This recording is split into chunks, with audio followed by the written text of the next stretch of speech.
Champion Well, if punch. you had been born on the 25th, it would have been just in the Saint Nick of time.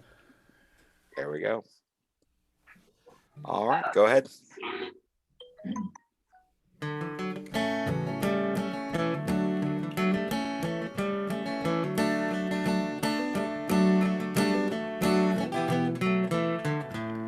On a sleepy, endless ocean, when the world lay in a dream, there is music in the splash and roll, but not a voice to sing. Till the moon fell on the breakers, and the sunlight warmed the waves, and a single cell did jump and hum with joy, as if to say, "This is my home. This is my only home. This is the only sacred ground that I have ever known. If I should stray in the dark night alone, rock me, goddess, in the gentle arms of Eden." Then the moon shone bright around it, and the one turned into two, and the two into 10,000 things, and old things into new. Then on some virgin beachhead, one lonesome critter crawled.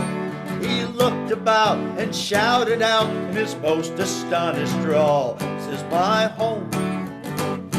This is my only home. This is the only sacred ground that I have ever known. If I should stray in the dark night alone, rock me, goddess, in the gentle arms of Eden."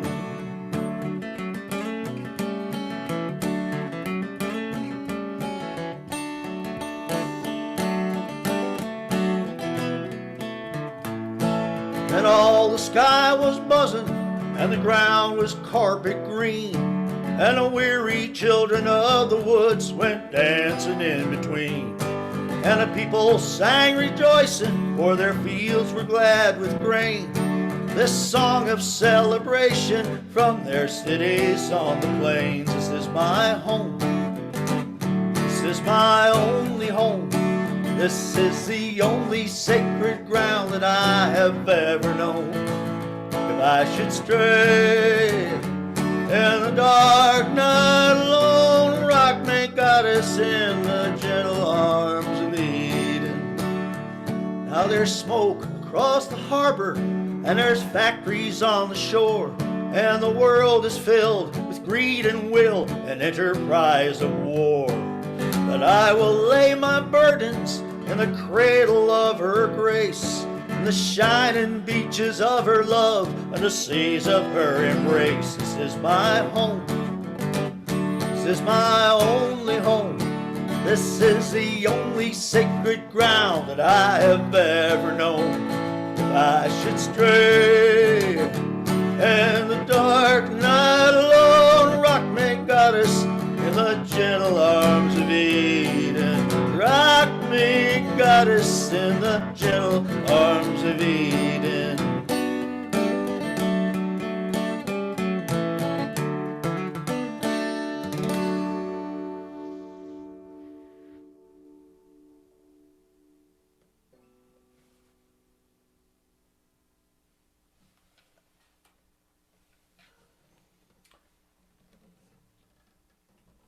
Welcome to the UU Church of the Hill Country. My name is June Hartley, and we want to extend a special welcome to any guests and visitors that we might have today. We also welcome back to our pulpit Steve Brooks, a singer, songwriter, speaker, and champion punster. Also a member of the Wildflower UU Church in Austin. We're delighted to have you back as always, Steve.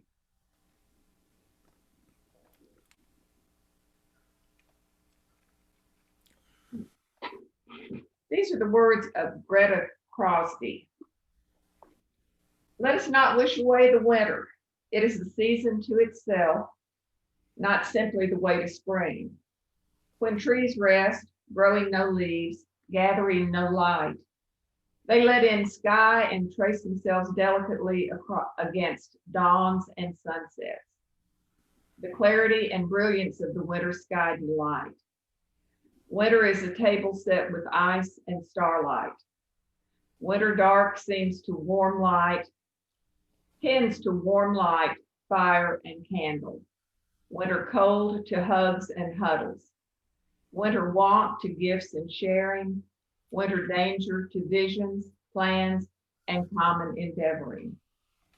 Let us therefore praise winter, rich in beauty, challenge, and pregnant negativities.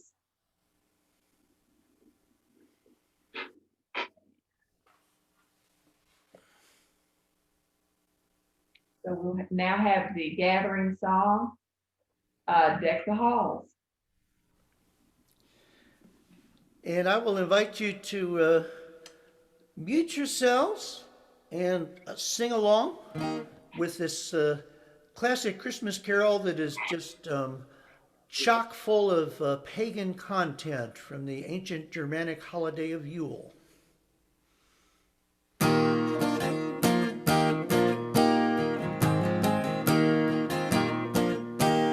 Deck the halls with boughs of holly, la la la la la la la la la.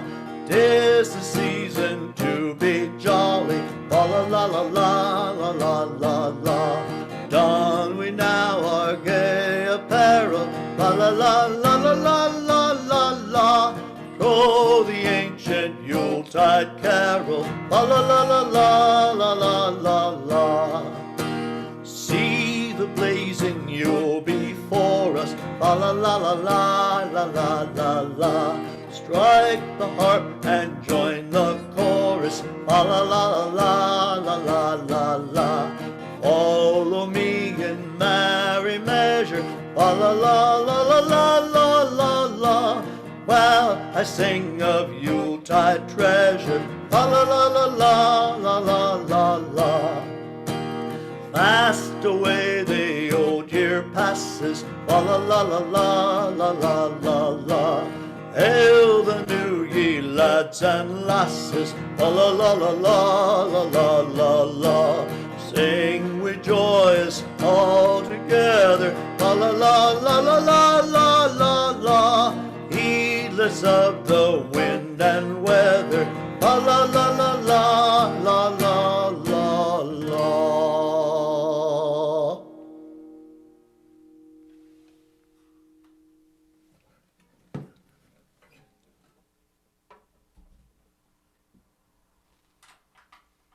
We can't hear you, June. Sorry. I'm okay now, huh? Yes. I clicked on it. Yes. Can you hear? Okay. Time for announcements. If anyone has announcements or has sent in announcements that I don't have. Anybody? Okay. We will light the chalice with these words. Remember putting up the Christmas tree, always making it a point to hide the wires in the branches so as not to detract from the lights. It is the lights we want to glow and shine and attract attention. The lights are the attraction and the stars. But always be aware, if the juice don't flow, the lights don't glow. The offering, which allows this church to keep the juice flowing, will now be done virtually. Please help us if you can to keep the lights glowing. Your donations are, as always, gratefully received. And we will have the affirmation. Justin, can you put that? I screwed that up. Well, it doesn't matter. It won't be the first time. So can we have the mission statement and the affirmation? Please read with me. We journey together, guided by UU values to seek, nurture, and serve our loving church family, our community, and our world. And then the affirmation. The doctrine of this church is love. The quest of truth is its sacrament, and service is its prayer. And this is our great covenant, to dwell together in peace, to seek knowledge in freedom, to serve humanity in fellowship, as we strive to have all souls grow into harmony with the divine.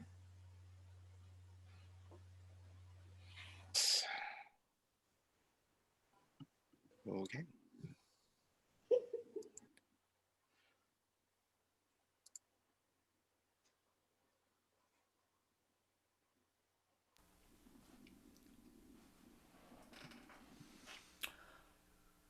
Well, I'm going to invite June to deliver that wonderful offertory message once again. Once again, Now's the time for it. in my continuing effort to lower the bar for service associates, I'm happy to do that, or just enjoy your music. Which you want to hear it again? Yeah. Okay, remember. Remind people. People can't be reminded often enough, really. Remember putting up the Christmas tree. Always making it a point to hide the wires and the branches so as not to detract from the lights. It is the lights we want to glow and shine and attract the attention. The lights are the attraction and the stars. But always be aware, if the juice don't flow, the lights don't glow. The offering, which allows this church to keep the juice flowing, will now be done virtually. Please help us if you can to keep the lights glowing. Your donations are, as always, gratefully received.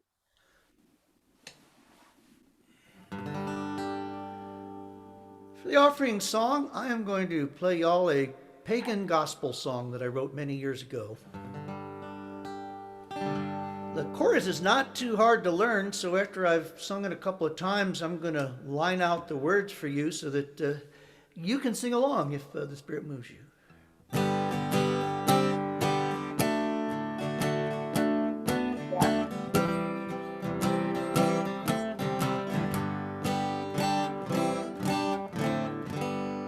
I'm a born-again pagan, down deep in my soul. My church is the wildwood by the rivers that go. Anywhere that I wander on my mother, the earth, I'm a born-again pagan in the land of my birth. Now they burned me out early on brimstone and hell. I could only believe in what I saw for myself. Then I walked in the desert, breathed cool mountain air. I felt something sacred and it said me a prayer. Now I'm a born again pagan, down deep in my soul.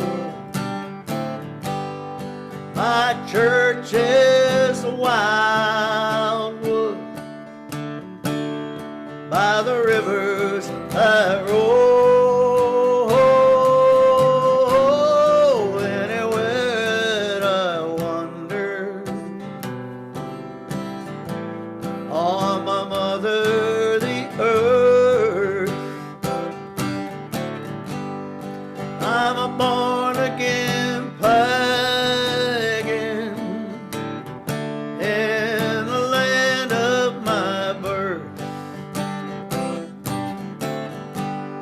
Now the wind is my hymnal, my choirs, the creek, hear the words of the gospel, where the eagle does preach. Hear Gabriel's trumpet in the call of the loon. See the Garden of Eden, where bluebonnets bloom. I'm a born-again pagan, 'cause I'm a born-again pagan, down deep in my soul, down deep in my soul.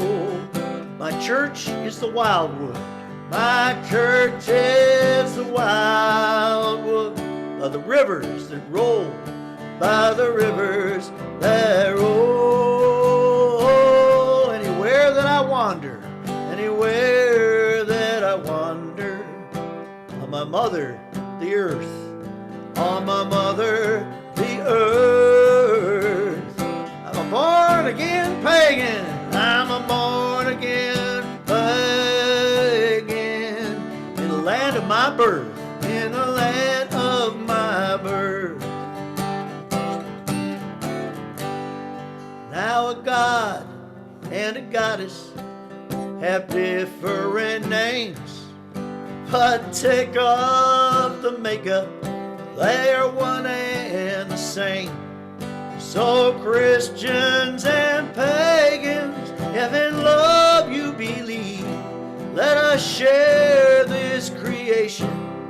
Amen. Blessed be, 'cause I'm a born again pagan. Down deep in my soul, my church is the wildwood, by the rivers that roll. Anywhere that I wander, on my mother, the earth, I'm a born again pagan, in the land of my birth. Oh, come to the church in the wildwood. It's the land of my birth.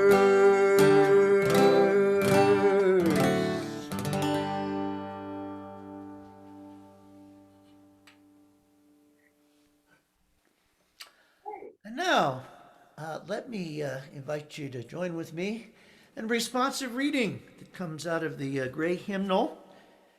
It was written by the California Wiccan priest, Starhawk.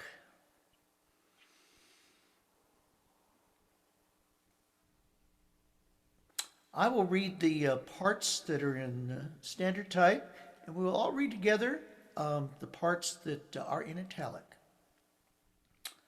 I who am the beauty of the green earth. I who am the beauty of the green earth and the white moon among the stars, mysteries of the waters. I call upon your I wish soul. all I to rise and come unto me. For I am the soul of nature that gives life to the universe. From from me all all things proceed, and unto me they must must return. Let my worship be in the heart that rejoices, for behold, all acts of love and pleasure are my rituals. Let there be beauty and strength, power and compassion, honor and humility, mirth and reverence within you. And you who seek to know me, know that your seeking and yearning will avail you not until you know the mystery. For if that which you seek you find it not within yourself, you will never find it without. For behold, I have been with you from the beginning, and I am that which is attained at the end of desire.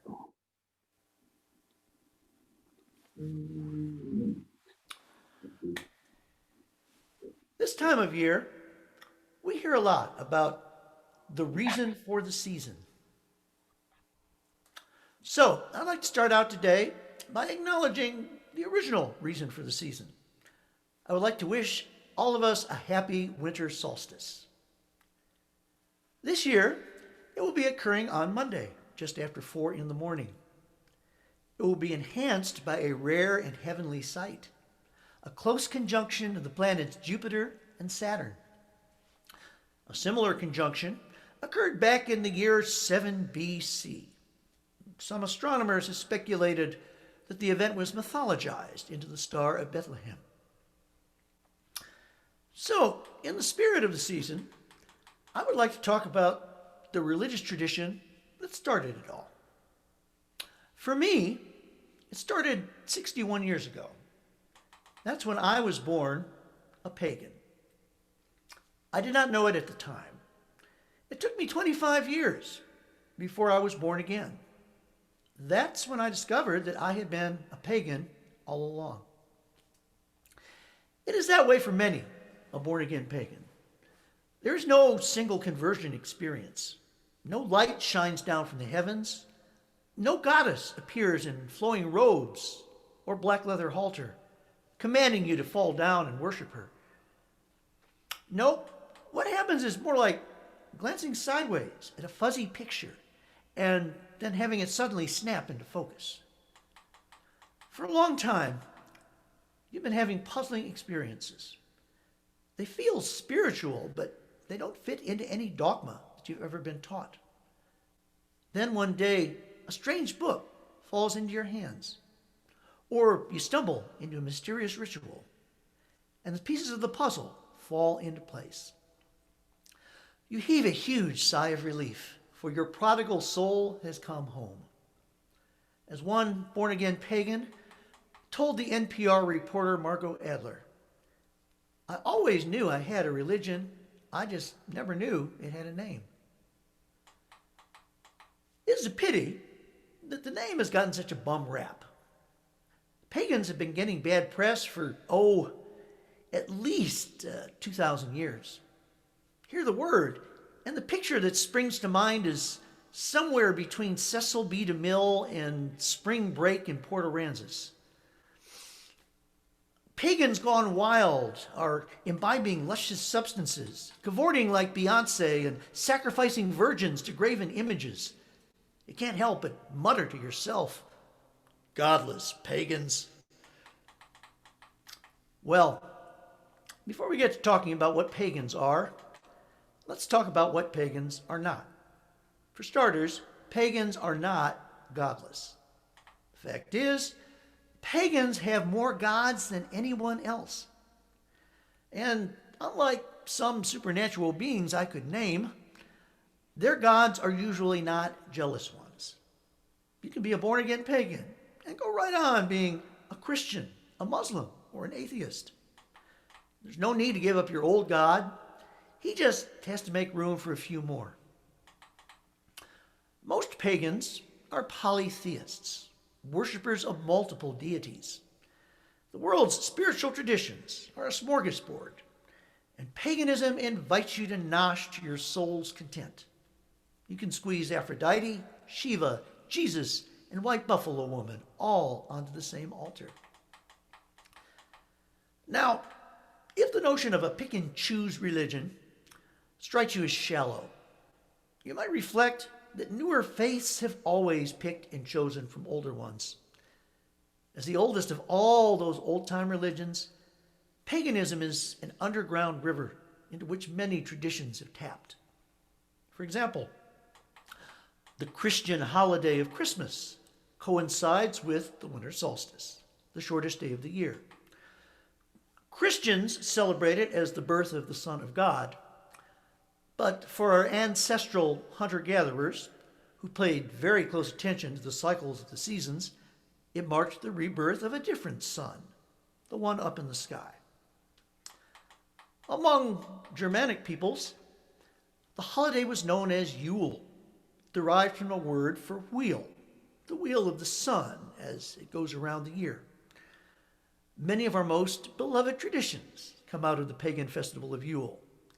A Yule log was burned to encourage the sun to return. The rebirth of life was symbolized by plants that kept their leaves through the winter, branches of evergreens, hollies, and mistletoe.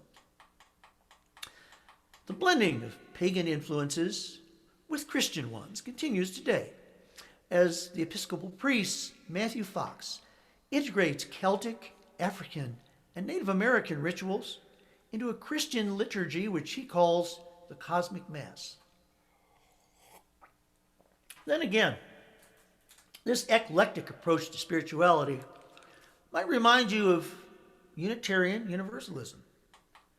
I became a UU in part because our movement is pagan friendly. There are currently 118 chapters of CUPS, the Covenant of Unitarian Universalist Pagans. Our seventh principle celebrates the interdependent web of existence, while our sixth source is, and I quote, spiritual teachings of earth-centered traditions, which celebrate the sacred circle of life and instruct us to live in harmony with the rhythms of nature. As we'll see, that's a pretty good synopsis of what it means to be a born-again pagan. Paganism has something else in common with Unitarian Universalism. It's hard to pin down because it's not really a theology or a creed. I will talk this morning about a few common principles that most pagans share, but to me, paganism is really more of an attitude. It's a pair of 3D glasses that allow us to look at God's creation from a different angle. I will argue that in these days of fire-breathing fundamentalism, it might be just the perspective that we need to save religion from itself. And in these days of environmental crisis, it just might help us to save civilization from itself. That's because the core principle of pagans, what unites us in our dizzying array of belief systems, is the worship of nature. The very origin of the name takes us back to the Roman Empire, to the days when it was converting to Christianity. More precisely, the big cities were converting to Christianity. Out in the boondocks, where most people were farmers, they clung stubbornly to their old-time religions. Their gods and goddesses ruled over agriculture. They sanctified the cycles of the sun and the moon, which taught them when to sow and when to reap. In Latin, the word for country dweller was paganus, and the name stuck. Pagans have never been much good at finding God inside of a church. We find the sacred where a grove of trees points to the heavens, where a breeze blows and wildflowers dance. The divine is there in the Gospels when Jesus bids his disciple to consider the lilies of the field. It's there when St. Francis says, "May thou be praised, my Lord, for our sister, Mother Earth, who sustains us and governs and produces fruits with colored flowers and green plants." 800 years later, we hear strikingly similar words from a Lakota medicine man named Black Elk. "Is not the sky a father and the earth a mother? And are not all living things with feet or wings or roots their children, along with all the animals and birds and trees and grasses?" It was out among the grasses of the prairie that I first tasted something like religion. I was raised to be skeptical of all supernatural beliefs. But as I discovered the great outdoors, I began to experience an awe for which I had no name. When I was 21, I spent a summer out in Black Elk's country, the Black Hills of South Dakota. I inhaled the perfume of burning sage. I saw horses dash across the mesa as the sun dipped below the edge of the great circle. And much to my secular surprise, I sensed the ineffable presence of a great spirit. I soon let go of those memories as I returned to the big city and the workaday grind. And then came a date that I will never forget, February 2nd, 1985. Now, to the secular world and to fans of Bill Murray, February 2nd is a minor holiday known as Groundhog Day. To pagans, it is one of the 8 great Celtic holy days which mark the cycles of the sun. One of those days is the winter solstice, which we celebrate today. 3 more are the summer solstice and the spring and fall equinoxes. The other 4 are the days which fall halfway in between. One of those days is Halloween. Another is February 2nd, which splits the difference between the first day of winter and the first day of spring. Like many pagan holidays, it was adopted by Catholics, who renamed it Candlemas. In the American version, the groundhog, like the earth itself, awakens from its wintry slumber. In that particular evening, something awakened in me. Now, at first, I thought the ritual was downright weird. When my girlfriend led me into the room, I was having flashbacks to Rosemary's Baby. I had no idea that the pentagram, a 5-pointed star inside a circle, was an ancient symbol for the element of earth. But then I caught a whiff of burning sage, and memories began tumbling out.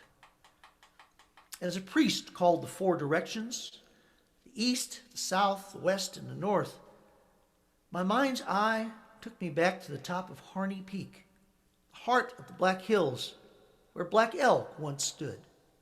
With the wind in my face and the circle of the plains stretching out in all directions.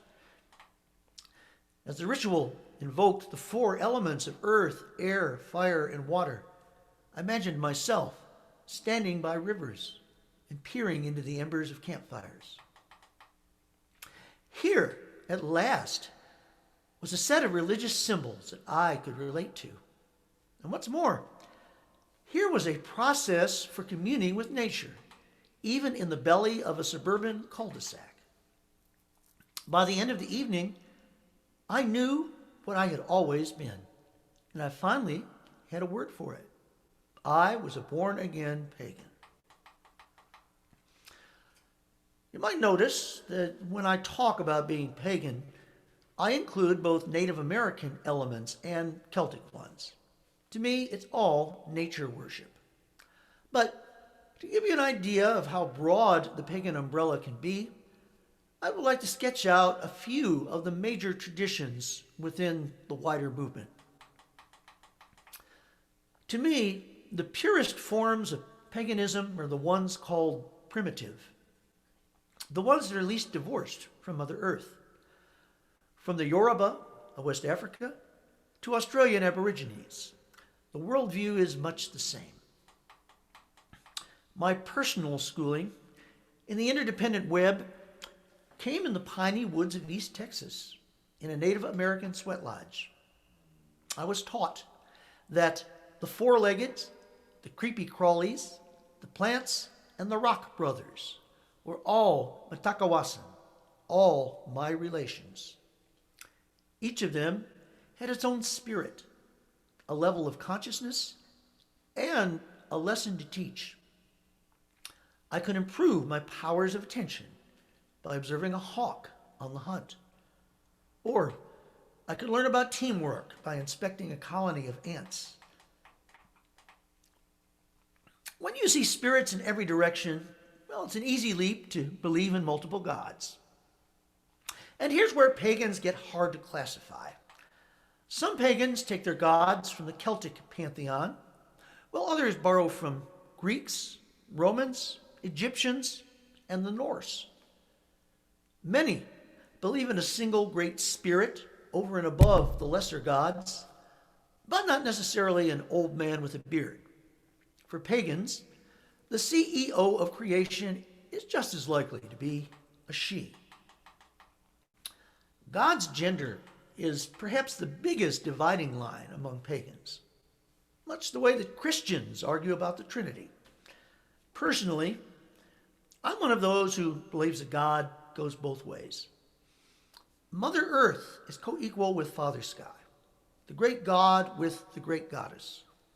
Through their union, they create the universe. And when 2 lovers join together, we recreate the primordial couple. Now, many pagans go one step further, and they kick Father God completely out of the house. They give first place to the great goddess, the mother of us all, whose body is the universe. In the oldest archaeological digs in Europe, we find her figurines, naked and pregnant. As civilizations rose and fell, she went by many names. They called her Isis, Astarte, Demeter, Aphrodite, Kali, Tara, Inanna, and the Blessed Virgin Mary, to name a few. In modern day America, the leading goddess tradition is known as Wicca, or more familiarly, witchcraft. Of all the breeds of heathens, witches have gotten the worst PR. So it's worthwhile to set a few things straight. For one thing, witches don't worship the devil, any more than Catholics or Democrats eat babies. Wiccans don't even believe in a devil. Satan is a creation of the Judeo-Christian tradition. For another thing, very few witches go around casting curses on other people. And that's because they believe in the threefold law, which is sort of a triple scoop karma. The threefold law cautions that every action I send out into the world comes boomeranging back, not once, but 3 times over. So you don't go casting a nasty spell on someone else unless you're truly a masochist. Here's what today's witches are really doing, in my view. They're reconstructing a European tradition of nature magic, one that was wiped out by the witch hunts of the 16th and 17th centuries. The Old English root of the word Wicca means to bend, and the aim of many Wiccans is to bend reality. They attempt to bend it first by bending their own minds, which they believe are invisibly connected to the forces of nature. A classic pagan definition of magic is the art of changing consciousness at will. For witches, techniques for altering consciousness are not so different from an old-fashioned Catholic Mass. They will use incense and music, color and chanting, to bypass the ego and to speak directly to the unconscious mind. Of course, witches will also use other practices that you don't normally find in a church. They like to dance. Some like to do it naked, or as they call it, sky-clad. While dancing, they might visualize raising up a cone of energy and shooting it off into the world at some target where healing is needed. Whether or not you believe literally in magic, such a ritual can have enormous emotional power. It can be healing for wounds in our own hearts. And to me, that sounds like magic. The topic of magic raises a nagging question about the pagan revival, particularly among you who are humanist or rationalist. Why now? In an age of progress, why go back to our most primitive religious beliefs? In an age of science and rationality, why do we pagans embrace the irrational? Now, contrary to what you might think, most modern pagans are extremely high-tech. Go online and you will find thousands of websites, from Aphrodite to Zeus.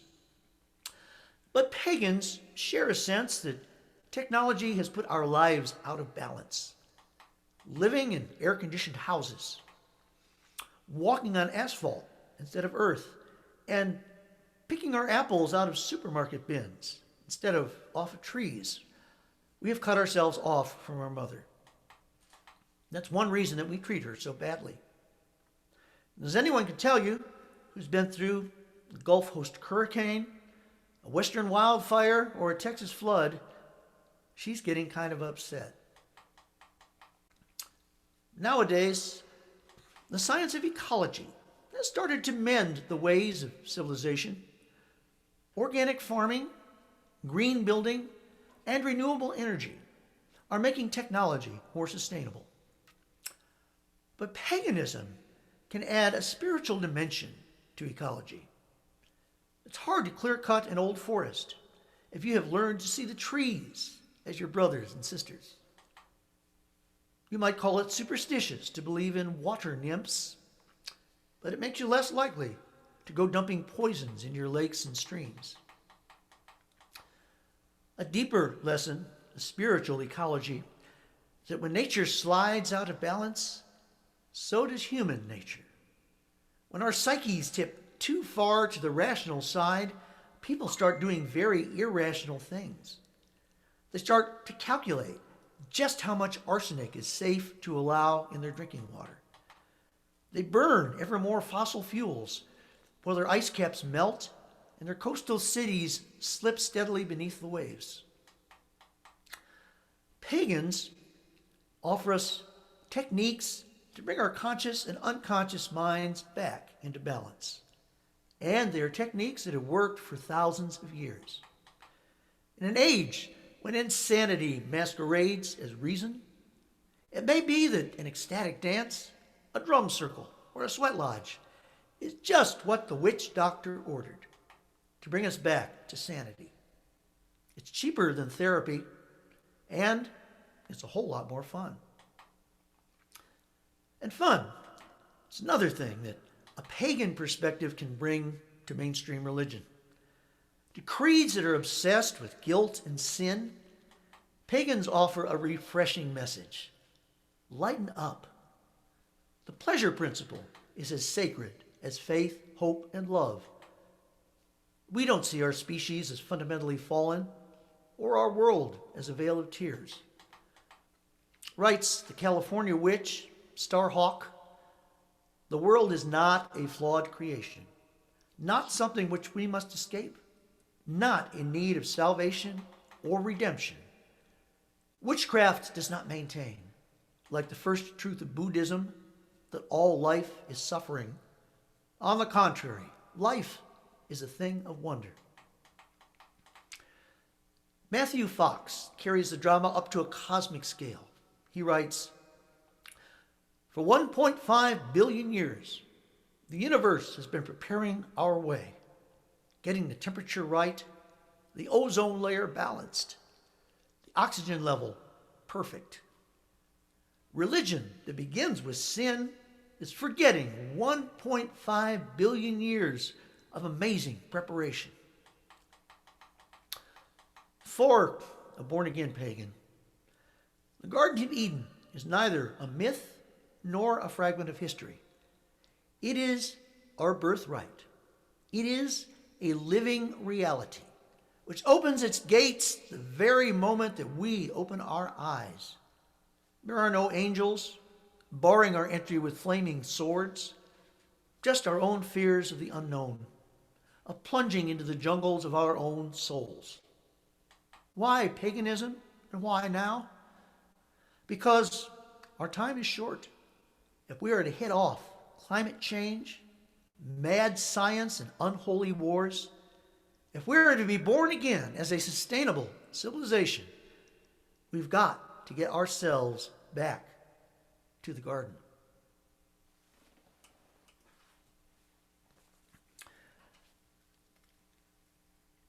Thus endeth the sermon, and now I invite you to join singing along on our closing hymn with Unitarian words out of the great hymnal that celebrates the connection of nature with the divine. Let us sing along with Heaven and Nature, Joy to the World.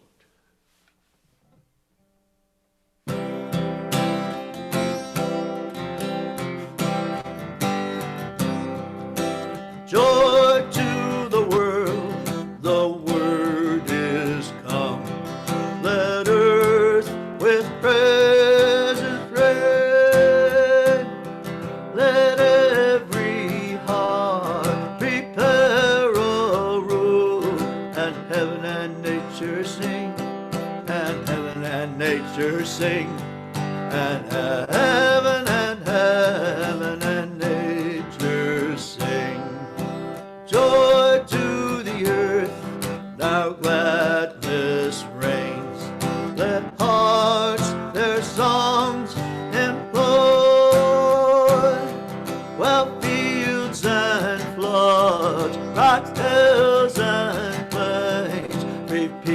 sounding joy. Repeat the sounding joy. Repeat, repeat the sounding joy. No more let sins and sorrows grow, nor thorns infest the ground. Let righteousness its glory show, as far as love is found, as far as love is found, as far as love is found.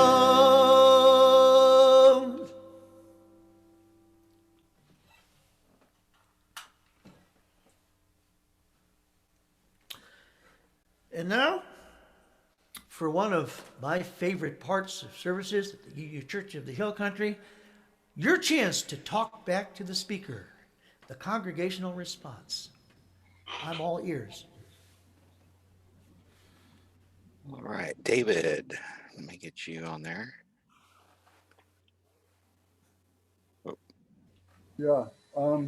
So this, I loved it, and it brought back great memories. Stephanie and I were in a coven, in a Wiccan coven in Oklahoma City about 25 years ago.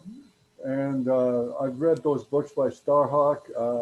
I've done a lot of casting of the circle, and I guess, so it was wonderful to hear this. And I've always felt so strongly the roots of pagan values and beliefs and practices in all of our spiritual traditions. But the only thing I'd add is the humanistic and loving and compassionate part of it, in addition to the love of nature. I can't quite get it back, but may you never go hungry, may you never know thirst. The perfect love and perfect peace. There's a lot in what the Wiccans do that is, besides of course, the love of nature, the love of our fellow human beings. Thank you. And let us remember that Unitarians are we define ourselves as a religion of covenant. And the root of that word is coven. Hmm. All right, anyone else?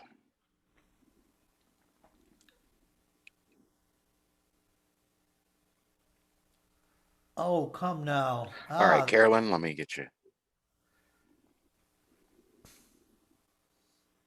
I absolutely loved it. I loved it. I loved it. I love talking about the goddess and so on. And again, here's really, I just finished this, the lost symbol. Just really read it. It's, although it's a lot about the Masons, as Dan Brown always is, which is, of course, Christian, but he goes into all the ancient religions, and it's just wonderful, and all the symbols and things that we say and today, where they came from, and all of the ceremonies that we practice, where they came from originally. And it's wonderful, just wonderful. Thank you. And of course, great. And of course, the Masons draw on all kinds of pre-Christian traditions. Oh, absolutely, absolutely, all of them. I mean, I never knew there were so many. Who knew? It's great. It really is great. All right, anybody else? Oh, June, go ahead. Yeah, I really enjoyed your sermon as always, Steve, and it reminded me of a time, oh gosh, 40 years ago, I guess, that I was feeling lonely. I felt like I wasn't a part of anything really, and I left a big, loving, happy group that I didn't feel like part of, and went and sat by a lake for, I don't know how long, an hour or 2 hours or whatever. And it was a beautiful day and turtles around and things. And when I left that place, I didn't feel alone anymore. And it was not just nature, but it was people too, like David said. And And a few weeks later, I was thinking something has really changed here that is persisting. And when did that start? Well, it was by that lake, watching nature, and and I don't think I didn't think that I had become a pagan because I didn't have that vocabulary, and the thought of dancing around trees makes me very self-conscious and things like that. So I have never worshipped in a formal pagan ceremony, but it sure rang a bell for me. Thank you so much. Thank you. I'll point out that there's almost an infinite number of ways to be a practicing pagan. Dancing around trees is is one of them. I don't often dance around trees myself, but I consider myself thoroughly pagan. It's more of an I consider myself pagan because when I'm out of doors, that's where I find the divine. That's where that's where I feel the divine most intensely is when I'm out of doors, especially places like the Grand Canyon. Mike, I've got you up, and then we'll go to Donna. All right, follow up on what June just said. There is a cups chapter at the San Antonio Church. And Karen and I think a couple other people, 3 or 4 or 5 years ago, went to a couple of their ceremonies. They do have, they observe these high holy pagan high holy days. And if there are enough people interested, we'll get hold of those folks again. We had them at our church once, 4 or 5 years ago also. If there's enough folks interested, let us know and we'll make contact with them and find out when their next 1 or 2 ceremonies are. Well, not solstice, that might be a little quick, but we'll find out, and maybe we can arrange a church trip and join the Cups Pagans there in San Antonio. Let us know. Definitely. All right, and Donna, you're up. Growing up in the Unitarian Church in Dallas, they had no summer services, and we were told that you could worship as well in the mountains, sitting under a tree, as you could in any building. And that was the way I grew up. Recall that some of our Unitarian forebears, folks like Ralph Waldo and Henry David, that was how they went. That's how they worshipped. There's no more pagan book in the English language than the Walden. All right, and Chuck, I see you got your hand up.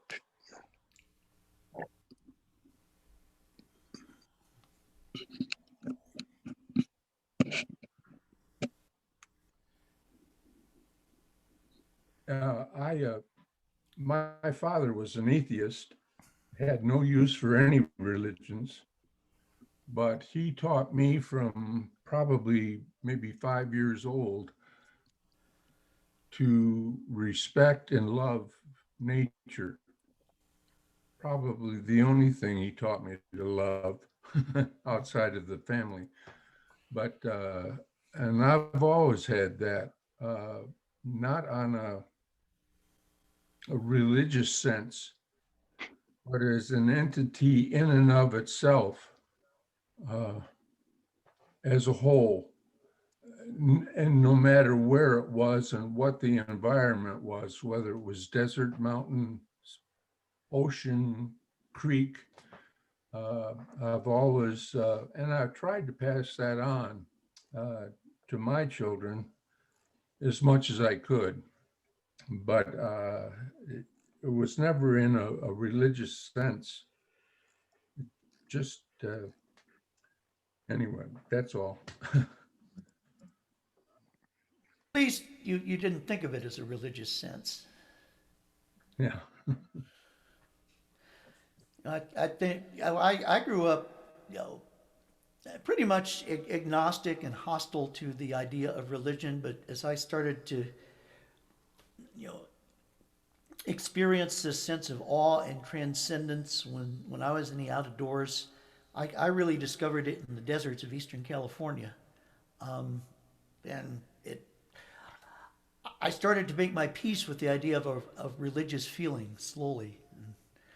Just, I expanded my sense of religious feeling to think, oh, it's not just religion as, Christians defined it all the while I was growing up. Religion is a much bigger thing than any one God or any one tradition can contain. That's the way I look at it. And so it was a huge relief when I found out that there actually was a tradition that gave a name to the religion that I had felt, all along.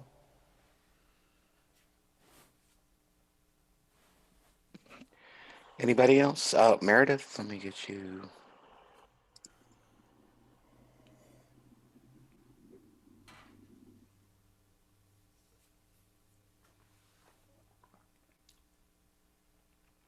I think I'm unmuted. No, you're good. Go ahead. Well, I remember as a girl at whatever age, young and still young but not as young, that one of the things I noticed was great comfort in the out of doors, especially alone. I could climb an olive tree in an old olive orchard that was a ways away from where we lived and overlooked a canyon. I could find great comfort there and joy. And one of the only thing I remember as a child that I thought that the religion really offered that was something good, because I certainly didn't feel it in the church itself, in the building or among the people, was that Jesus was a personal God rather than some of the other ways that other religions, mostly the terrible Catholics, of course, saw things. And I remember thinking that that was really good. He was a personal God, and that meant that when I was in the olive tree or wherever by the creek, things got so much bigger and so much more real and so much more comforting. Unfortunately, I also never had the vocabulary or the way to search out other people who felt the same. And I never thought of myself as a born again pagan, but it's certainly been there as a positive, good part of my life.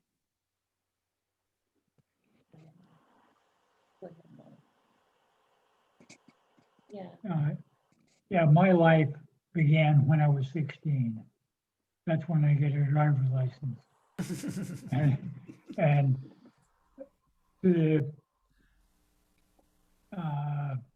direct east of where we lived, it went way up, like the top of the Sierras, Sonora Pass at 9,600 feet. And we used to go there to fish and hike down into the Yosemite from the north through the beaver ponds and this sort of thing until we got into the park, and then we came back. But it was a spectacular way to grow up. Yeah, the Sierras are like, a huge natural cathedral. Yeah. There's even a section in the mountains called the Cathedral Range. Mhm. All right. And Mari, 1 second. Let me get you on there.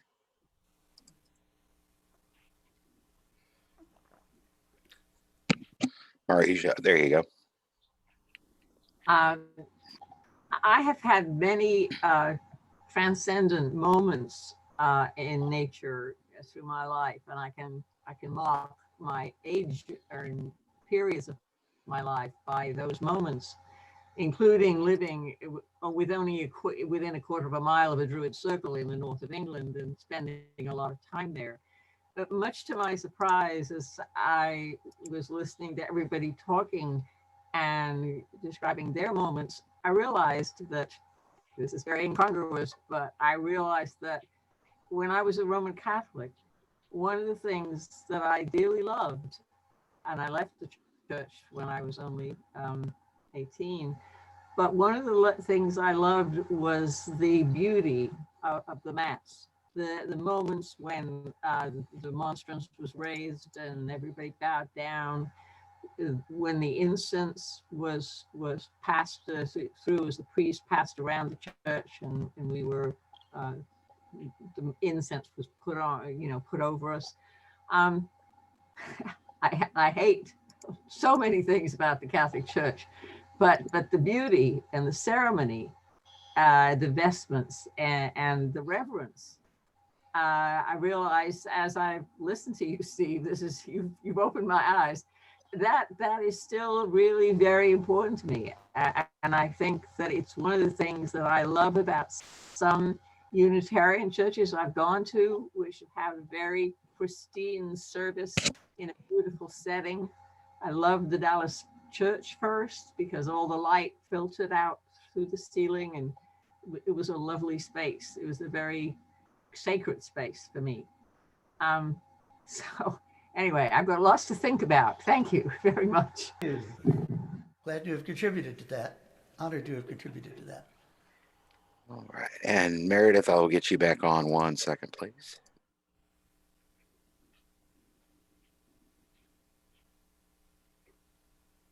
Well, I was thinking about the olive trees and the old olive trees. And I forgot to thank Steve because thank you very much for this service. This is going to be a different kind of Christmas. We'll be confined, so to speak, and not be with the people that with our children. And this broadened, I have to say that this really reminded me of a lot of things and broadened my feelings right now about Christmas. And I thank you very much for that.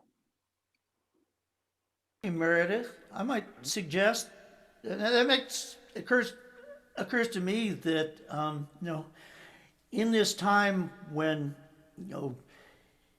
it is really hard to connect with people directly, that one of the ways we can feel connected is by being out in nature. And not only that, but being outdoors and safely socially distanced is one of the only safe ways that we can connect with other people right now. So nature is really there to help us feel connected more than ever.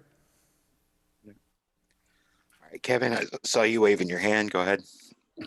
Well, I mentioned that my father mentored me in my outdoors experience. He was the leader of my scout troop, and he led me on some outdoors experiences, camping, hiking, Lake Erie in the middle of the winter. And Yikes. So when I was extremely lucky and able to retire early at the age of 57 in 2008, I had a list of like 10 things that I was going to do in my retirement. You've already heard about all this. And I was going to do some more cooking and bake bread, and I was going to build a greenhouse, this and that. And Bees. Yeah, always going to keep bees. Yes.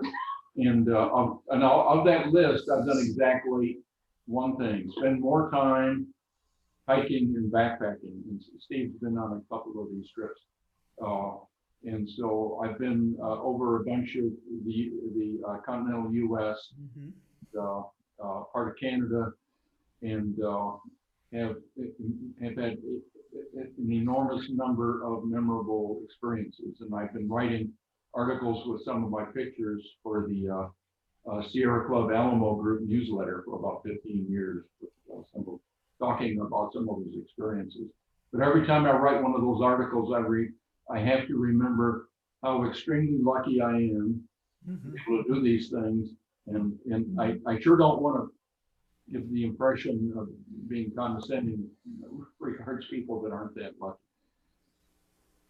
And I'd like to say one more thing. It's the Sierras are beautiful and the national parks are breathtaking, but Center Point has its own cathedral. For anyone that has ever floated down the Guadalupe River from the above the dam, for the put in place on River Road, there's a section of that I have never floated without thinking that there's not a cathedral in the world any more beautiful than this, with the cypress overarching the river, and it's a quiet part of the river, so there's time for contemplation. So, you know, we have so much beauty here that is not involves really no difficulty to find. Here in Austin, even the Barton Creek Greenbelt offers places like that, where the canyon walls are rising up on either side of you, and especially when the creek is actually running. It's wonderful to have that. All right, David, go ahead, and then Carolyn, you'll be right after that. Two things. I just want to second what June just said about the beauties of the hill country, and especially right here around Kerrville. I'm prejudiced, but I think it's the most beautiful part of the hill country, and here and a little west of here. And but I also wanted to say, to share with you a memory when Stephanie and I went on a wonderful trip to Ireland. The high point of that was a visit to Newgrange. And Newgrange in Ireland is 2,000 years older than Stonehenge. It's over 4,000 years old, and it's perfectly preserved pagan temple site. And the guide takes you into it, far into the rock structure, and at the deepest point of it, only on the winter solstice, the light hits that point at the heart of Newgrange.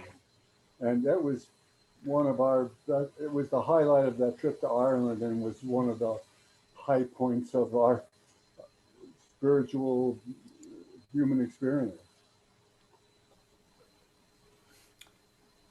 And those, I've been to Newgrange too, in that chamber many years ago.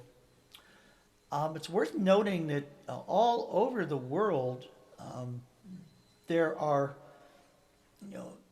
ancient structures that are oriented towards, the solstice. Yeah. For instance, the great temple at Chichen Itza. So I think it's the equinox in Chichen Itza, but the sun illuminates a giant serpent going down the steps. Right. In Chaco Canyon, there is a chamber where there's a dagger that is illuminated on the solstice. In northwestern New Mexico, they're all over the place. Mm-hmm. Our forebears were, astronomers, as long as they were hunter-gatherers. Mm-hmm. And Carolyn, you go ahead. Two things. There's a photo that's floating around on Facebook, and it's of a stag on the river. Some of you who see my site may have seen it. It's a photograph by a man named Max Miley, and he took it. They were just walking on the river trail the other day, apparently. It is the most gorgeous picture I have ever seen from the river trail. It is just, I don't know. Mm-hmm. I don't know how to show it to you, but look and see if you can find it. It's just golden. It's the most beautiful photograph. And one thing about the Mission Concepcion over in San Antonio was built, of course, by indigenous people. All right, and it has one of those features where the sun at a certain time of year shines on the altar. Now, the guide over there told us that the priests had arranged that, and I said, no, no, it wasn't the priests. It was the people who built the mission. And another thing, and one of the many, many, many things I love about Oaxaca, Mexico, is that the Spaniards came in and the Zapotecs were there, and they converted the Zapotecs, and a lot of the churches down there are built with stones from Zapotec temples that were demolished. And all these churches down there, these cathedrals, have these pagan symbols in their foundation stones. And during, like, for Easter for example, they have everything from the Catholic penitentes who are lashing themselves and carrying crosses, to the gentle people out in the countryside who are having their animals blessed and their fruits and vegetables blessed and stuff. It is the most wonderful combination of the pagan lives. It's great. It's great. But see if you can find this photo of the stag. It's just beautiful. All right. I think we're going to have to wrap it up there. Ran a little long today. It's a holiday. People Yeah. had a lot to say, which always pleases me. Mhm. So, we'll extinguish the chalice with these words by Elizabeth Sell Jones. We extinguish this flame, but not the light of truth, the warmth of community, or the fire of commitment. These we carry in our hearts until we are together again. That's an exceptionally lovely chalice, by the way. Beautiful. It's Very beautiful. seasonal. Mhm. And I will close with benediction as we go forth today into this shortest day of the year. Let us celebrate our connections, both to the stars, which oversee our earthly existence, and to the web of life with which we all share stardust. Let us also celebrate our connections to our ancestors, who viewed this time of year as a sacred space. As our days begin to get longer once again, let us go forth into this sacred space today and bring joy to the world. Amen. Blessed be.